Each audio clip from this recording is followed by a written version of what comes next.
काफ़ी सिंपल सी एक्सरसाइज है। अगर हम एक एक्सरसाइज यहाँ पर एक्स्ट्रा ही करते हैं तो आपको इसमें काफ़ी फायदा रहने वाला है। ओके, 11th प्रॉब्लम देखते हैं। ए particle moves along the curve this one, find the points on the curve at which the y coordinate is changing 8 times as fast as the x coordinate।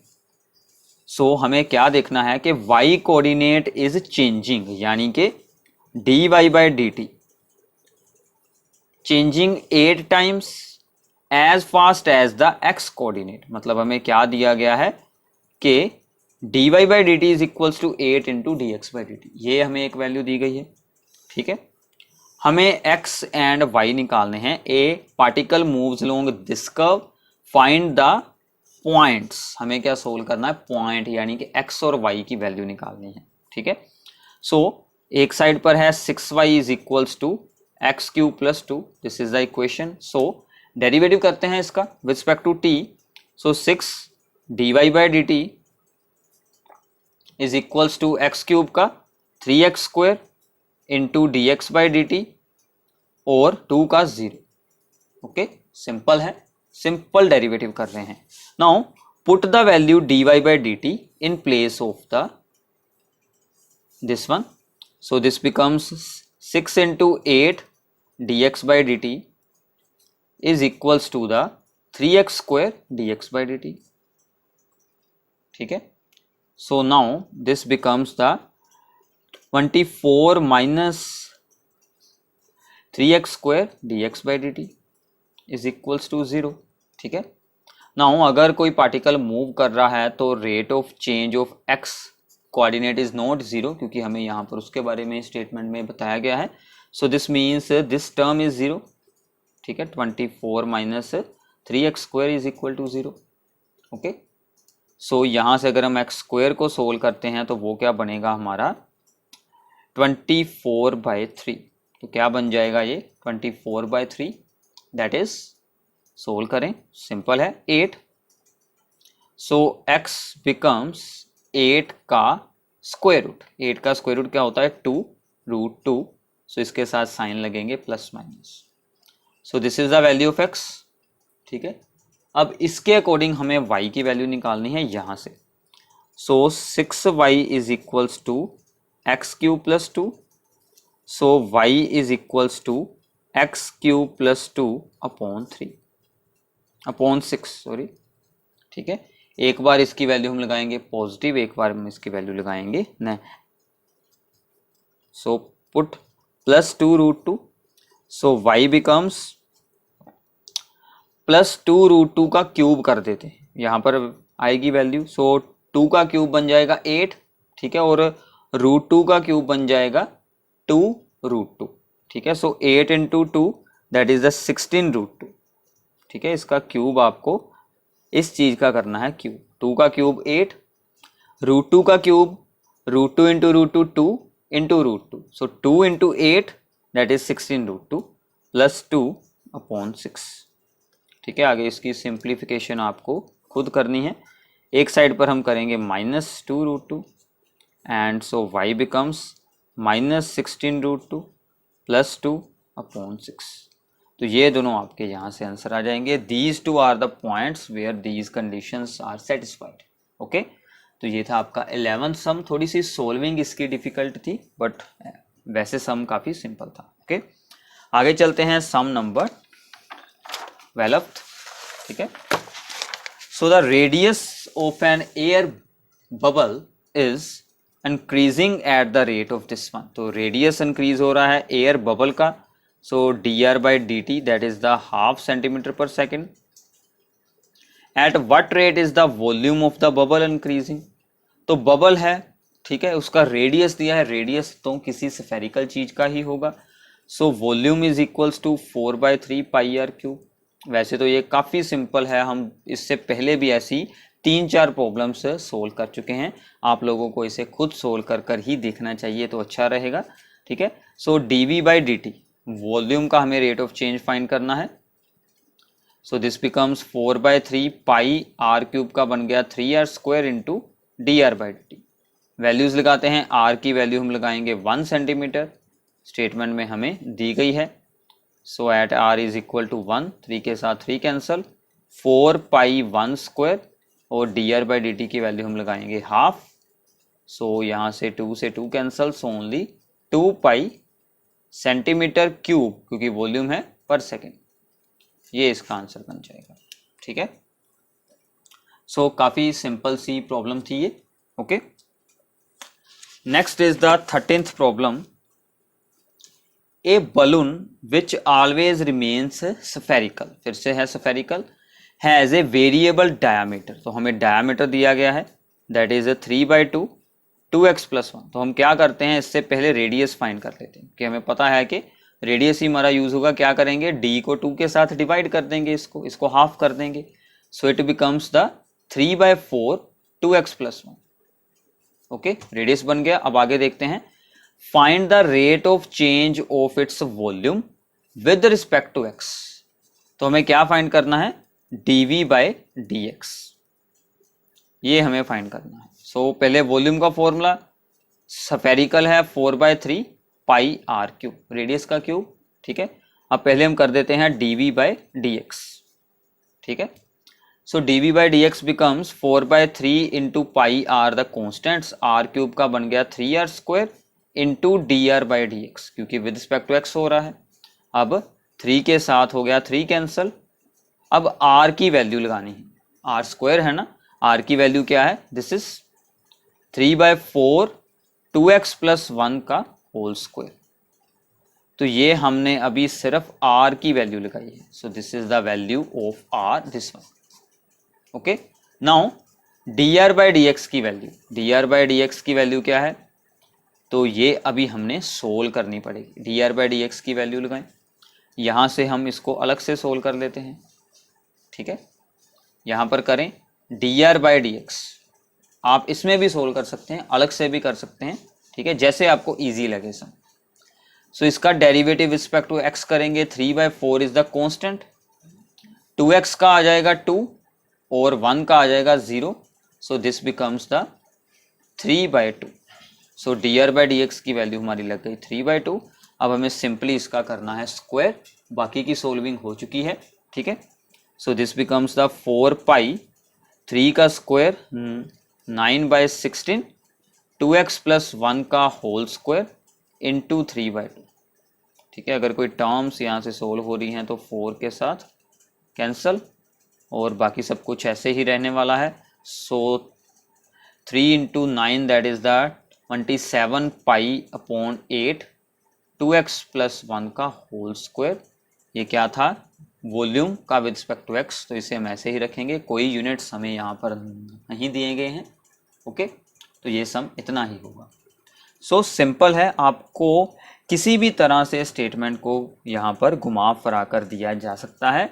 Basic concept हमारा वही रहेगा। आपको ध्यान रखना है कि डेरिवेटिव हमें विद रिस्पेक्ट टू क्या रखना है। ठीक है, रेट ऑफ चेंज फाइंड करना है या फिर किसी और के विद रिस्पेक्ट टू हमें रखना है, ये बात का आपको ध्यान रखना है। Okay,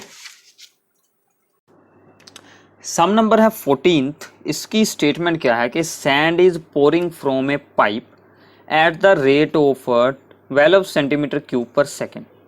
the falling sand forms a cone on the ground. जो सैंड फॉल कर रही है, यानी कि किसी न किसी पाइप में से सैंड फॉल कर रही है ग्राउंड पर। ठीक है, जैसे जैसे वो वहाँ पर फॉल हो रही है, वहाँ पर एक कोनिकल शेप बन रही है। ठीक है ना, कोन की वहाँ पर एक शेप बना रही है sand. Okay, in ground in such A way that the height of the कोन, जो वहाँ पर कोन शेप बन रही है उस कोन की height is always 1/6 of the radius of the base. ठीक है, मान लीजिए ये है कोन और ये हम मान लेते हैं इसका रेडियस। आप कोई भी यहाँ पर यूज़ कर सकते हैं, तो मैं यहाँ पर रेडियस मान रहा हूँ x, और इसकी हाइट हम अज्यूम कर लेते हैं y। ठीक है, सो नाउ हमें रिलेशन क्या दिया गया है कि हाइट ऑफ द कोन यानी कि y is equals to 1/6 of the radius of the base that is x। ठीक है, how fast is the height of the sand cone increasing when the height is 4 centimetre. ठीक है, हमें ये find करना है कि how fast is the height of the sand cone increasing. जैसे जैसे यहाँ से सैंड यहाँ पर आ रही है तो इस कोन की हाइट में क्या इंक्रीज हो रहा है। ठीक है ना, इस कोन की जो यहाँ पर हाइट होगी इसकी हाइट में चेंज का रेट हमें फाइंड करना है, यानी कि dy/dt हमें सोल्व करना है। ठीक है, सो हमें यहाँ पर कौन सी वैल्यू दी गई है, that is sand is pouring eight the rate of this one. ये जो रेट है ना, इस रेट पर सैंड इस तरफ आ रही है, मतलब कोन की वॉल्यूम भी उसी रेट पर ही चेंज हो रही होगी। So rate of change of volume of cone is equals to the 12 centimetre cube per second. ठीक है, ये हमें rate of change of the volume of the cone दिया गया है, यानी कि dV/dt is equals to the 12 centimetre cube per second. ठीक है, तो अब हमें सबसे पहले कोन की वॉल्यूम फाइंड करनी होगी। कोन की वॉल्यूम का फार्मूला क्या होता है, volume of the cone is 1/3 pi r² h is volume of the कोन। ठीक है, तो हमारे लिए जो रेडियस क्या है, ये होता है रेडियस, हमने माना है x², हाइट हमने मानी है y। ठीक है, अब हमें सबसे पहले क्या करना है, हमें यहाँ से फाइंड करना है dV/dt। ठीक है, बट हमें जो यहाँ पर एंड रिजल्ट चाहिए वो है dy/dt। हमें x की कोई ज़रूरत यहाँ पर नहीं है, तो हम क्या करेंगे, यहाँ से x को सोल्व करेंगे, तो यहाँ से x क्या बन जाएगा, so x is equals to the 6y। x की ये वैल्यू हम यहाँ पर यूज कर लेंगे, मतलब हम x को यहाँ से रिमूव कर देंगे। ठीक है, सो 1/3 पाई x की जगह पर आ गया 6y का whole square into y। Okay, इतना पता चल गया। अब हमें सिर्फ dy/dt सोल्व करना है। सो हमारा वॉल्यूम अब क्या बन चुका है, 1/3 पाई 6 का square that is the 36y³। इसको सोल्व कर दें, so this becomes the 12 pi y³। अब हमें करना है differentiate with respect to t, यानी कि टाइम। ओके, अब हम इसका आंसर देखते हैं। So this becomes dV/dt is equals to 12 and the pi are constant, so 3y² dy/dt। ठीक है, अब हमें यहाँ पर दो वैल्यूज यूज करनी है, एक तो dV/dt की, दूसरी वैल्यू हमें यूज करनी है y की। तो ये दोनों वैल्यूज हमें ऊपर स्टेटमेंट में गिवन थी। dV/dt की वैल्यू तो ये हो गई और y की वैल्यू हमें लगानी है 4। तो याद रखिएगा, हम अगले पेज पर यूज करने वाले हैं। तो इसकी वैल्यू थी हमारे पास 12 एंड y की वैल्यू थी 4। ठीक है, सो हम यहां पर लिख सकते हैं at y is equals to 4। बाकी सभी तो अब यहाँ से इजीली आंसर हो जाएंगे, तो इसके साथ ये कैंसिल हो जाएगा। तो हमारा आंसर क्या बन जाएगा, dV/dt का dy/dt that is 1/4² that is the 16 into 3 48 पाई। ठीक है, सेंटीमीटर पर सेकेंड, ये इसका आंसर बन जाएगा। ओके, काफ़ी सिंपल सी प्रॉब्लम है, ऐसे आपको इसे सोल्व करना है। तो आगे चलते हैं। Next problem is the 15th सम, जिसमें कि हमें सोल्व करना है यहाँ पर मार्जिनल कॉस्ट। ठीक है, ये एक न्यू टॉपिक है बट बिल्कुल सिंपल है। मार्जिनल कॉस्ट का मतलब क्या होता है कि हमें इस कॉस्ट का रेट ऑफ चेंज देखना है with respect to the number of units. ठीक है, इसका मतलब क्या है कि किसी चीज की हमें दी गई है कॉस्ट, ठीक है, जिसका रिलेशन दिया गया है वो जो भी चीज है उसकी हमें कितनी यूनिट्स यूज कर रहे हैं। अगर हम उसकी x यूनिट्स यूज कर रहे हैं तो उसकी कॉस्ट क्या है, c ऑफ x। हमें क्या देखना है कि अगर हम x को चेंज करते हैं तो इसकी कॉस्ट में क्या चेंज आता है, उसको हम बोलते हैं मार्जिनल कॉस्ट। सो हमें सिंपली क्या फाइंड करना है, मार्जिनल कॉस्ट मतलब dc/dx। ठीक है, इसका मतलब ये है। तो सिंपल सी बात है, इस फंक्शन से हम निकालते हैं dc/dx। तो क्या आएगा 0.007, तो ऐसे ही रहेगा। x³ का डेरिवेटिव 3x² माइनस 0.003 भी ऐसे ही रहेगा, x² का 2x, 15 आ जाएगा ओनली x का 1। तो अब हमें यहाँ पर x की वैल्यू लगा देनी है 17, क्योंकि हमारे पास स्टेटमेंट क्या थी कि total cost in rupees associated with the production of x units is this one, find the marginal cost when 17 units are produced. So put x is equals to 17, हमें dc/dx पहले निकालना है। सो इसको आप मल्टीप्लाई कर सकते हैं 3 से 21, ठीक है, और साथ में इसकी जो डेसिमल पॉइंट वाली जीरोस थी वो लगा दें। x² की जगह पर हमें लगाना है 17 का स्क्वायर, माइनस इसको आपको कर देना है मल्टीप्लाई विद 2, x की वैल्यू 17 प्लस 15। बाकी का आंसर अब आप लोगों को खुद इसकी सोल्विंग करनी है, इसका स्क्वायर करें, उसको इसके साथ मल्टीप्लाई कर कर पूरी सोल्विंग कर कर यहाँ पर आंसर लिखते हैं, और एंड पर आपको क्या लिख देना है, marginal cost is equals to जो भी यहाँ पर आंसर आएगा, ठीक है। तो बिल्कुल सिंपल प्रॉब्लम है, ये आपको एमसीक्यू की फॉर्म में भी पेपर में पूछा जा सकता है, ठीक है। Okay, so next is same to same, बिल्कुल ऐसा ही सम है, बिल्कुल इससे भी इजी है, ठीक है। मैं एक बार आपको स्टेटमेंट यहाँ पर एक्सप्लेन कर देता हूँ। The total revenue in rupees received from the sale of x units of the product is given by this one. इस बार रिवेन्यू दी गई है, तो हमें सोल्व करनी है मार्जिनल रिवेन्यू, यानी कि यूनिट्स के साथ रिवेन्यू कैसे चेंज हो रही है, यानी कि हमें क्या सोल्व करना है, dr/dx। तो ये प्रॉब्लम आपको अब खुद सोल्व करनी है, इसका डेरिवेटिव करें और उसमें x की वैल्यू 7 लगा दें, सिंपली आपकी प्रॉब्लम सोल्व हो जाएगी। ओके, सो ये थी आपकी 16th प्रॉब्लम, ये आपको खुद सोल्व करनी है, ठीक है। तो 17th एंड 18th MCQs हैं, प्लीज़ उन्हें भी एक बार खुद सोल्व कर कर देखें, अगर ना होंगे तो आपको वीडियो में से आंसर देखना है। तो मैथ्स को सीखने का अच्छा और सबसे अच्छा वे यही है कि आपको पहले खुद सोल्विंग करने की कोशिश करनी है, फिर आपको इन वीडियोस के सॉल्यूशंस को यूज़ करना है। सो स्टेटमेंट हम रीड करते हैं, तो पहले आपको इसे खुद सोल्व कर कर देखें। The rate of change of the area of a circle with respect to its radius R at r is equal to 6 centimetre is. हमें rate of change of the area of the circle यानी कि dA with respect to radius यानी कि dr, ये solve करना है कब, जब r की वैल्यू हो 6 सेंटीमीटर। तो स्टार्टिंग करें, सबसे पहले हम क्या लिखेंगे, area of the circle. Area of the circle क्या होता है, πr²। Now derivative with respect to r, dA/dr, pi है कांस्टेंट, r² का 2r, r की वैल्यू लगा दें 6, सो दिस बिकम्स dA/dr, यहाँ पर लगी value 6 × 2 that is the value of pi. So answer आपका B बन जाएगा।